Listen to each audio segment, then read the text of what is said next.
There is an uncomfortable truth about modern finance. You cannot stop financial cycles. They existed before you. They will exist after you.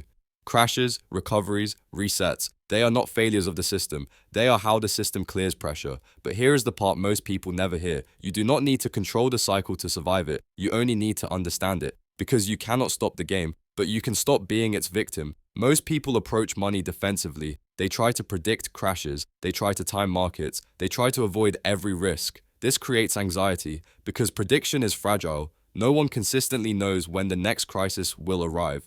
History shows this clearly. Crises are obvious only in hindsight. Those who wait for certainty often move too late. The goal is not to outsmart the cycle. The goal is to position yourself so the cycle matters less. Financial cycles expand and contract. Credit grows, risk builds, pressure accumulates, then something breaks. The cycle resets. This is not chaos, it is repetition. Those who understand cycles focus on behavior, not dates. They recognize excess. They observe incentives. They remain patient. They do not panic when markets fall. They expect downturns as part of the process. Understanding cycles reduces fear, because fear comes from surprise. Most people are taught to think in income, hours worked, monthly pay, annual salary. This creates a narrow frame. Wages stop when work stops. They are fixed. They are taxed immediately. They rarely adjust quickly. This does not mean wages are bad. It means wages have limits. When the system resets, wages absorb the shock first. Assets behave differently. Assets can grow while you sleep. Assets can adjust with inflation. Assets are often supported during crises.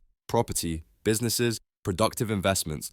Assets are not immune to cycles, but they recover faster than income.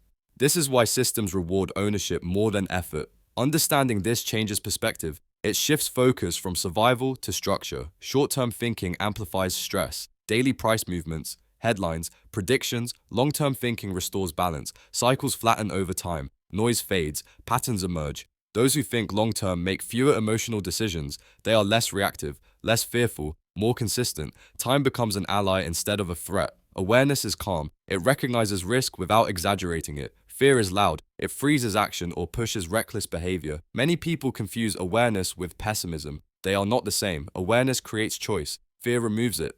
The goal is not to expect collapse. The goal is to expect change. Thinking differently does not require radical moves. It requires clarity.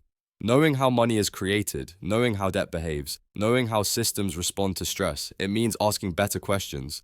Not how do I avoid every downturn, but how do I avoid being forced to sell at the worst time? Not how do I get rich quickly, but how do I remain resilient through change? Most mistakes happen during stress. Panic selling, overborrowing, or chasing returns. Calm thinking is rare during uncertainty. That makes it valuable. Those who remain calm see opportunities others miss. They do not rush. They do not freeze. They observe. The system will continue to reset. That is not a flaw. It is how pressure is released. You do not need to fight the cycle. You need to understand it. Financial freedom does not begin with denial. It begins with clarity, with patience, with positioning. You cannot stop the game, but once you understand it, you no longer have to lose.